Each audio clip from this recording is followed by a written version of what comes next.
Hello everyone and welcome to the TV6 Digital Desk live stream. My name is Molly Birch and I'll be taking you through a recap of today's headlines. This stream runs every night starting at 8/7 Central Time from Sunday to Thursday. I know I didn't see you much last week. I was doing a little bit of work on our night report while Noelle is out of town and Ben was covering weather. So I'm sorry I missed you guys last week a bunch. I'm probably going to miss you a bunch this week too because I'm helping out on the late news this week. But nonetheless, I'm really glad to be here with you all on this Sunday evening. With all of that out of the way, let's take a look at our first story for tonight. With continuing coverage, the Upper Peninsula Honor Flight Mission 24 may have had a shortened experience in Washington, D.C. on Thursday. But as TV6's Tia Trudgeon reports, the value of the trip doesn't lie simply in seeing the memorials, but in sharing the experience. For many veterans and guardians, the UP Honor Flight is a chance to connect with family members, revisit the past, heal, and honor what brought them here. All three of us were in the service at the same time. My mother had three boys in the service from 1966 to 1972. All three of us were in between that time period. So it was a rough time for my mother and dad for us boys to be gone. Brothers Pete, Harry, and Mike Lindquist had separate paths during the war, but the Honor Flight guided them side by side to reflect on their shared sacrifices. Vietnam was rolling along, and Brother Mike got drafted, and I decided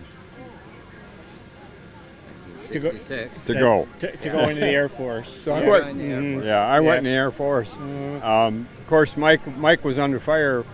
Pancho and I were both in a different area where we weren't under fire, but we both had a great time. Brother Mike's time was not quite as great as ours was.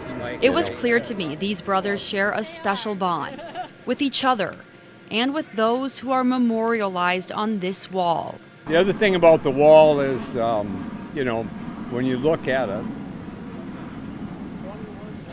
you can't talk about it. The Lindquists had a personal mission during the trip.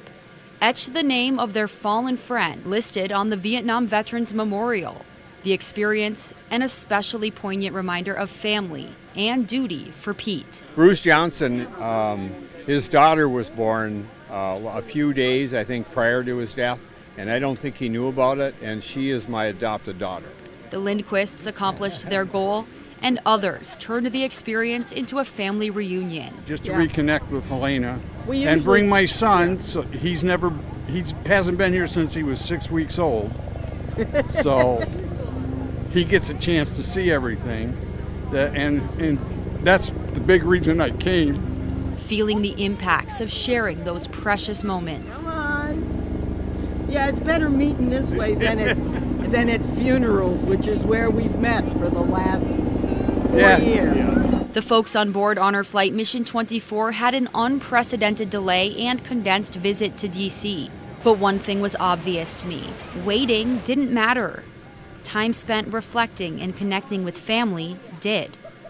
Mission accomplished? Mission accomplished. Reporting from the UP Honor Flight Mission 24, I'm Tia Trudgeon. Thank you for all your hard work covering that Honor Flight Mission, Tia. You can find more coverage from Tia on uppermichigansource.com, our website, or the TV6 and Fox UP mobile news app if you want to hear more. And developing now, this weekend, it's time to say goodbye to summer and hello to fall.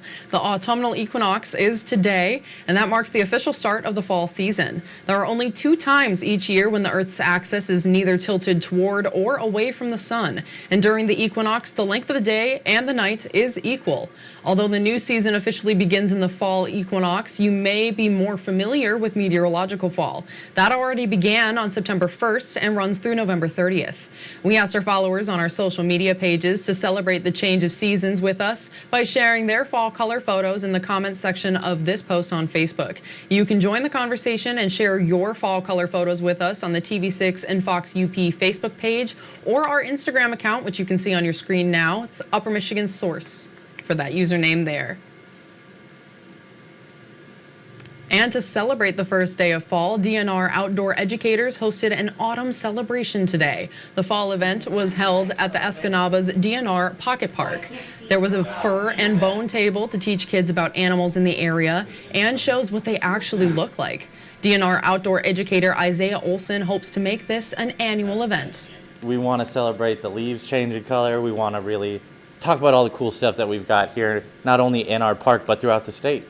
So really highlighting some of the cool critters and some of the birds that are coming and going.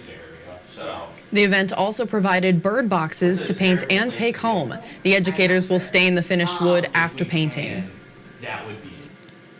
And that's all the stories we have for you tonight, keeping it short and sweet this Sunday evening.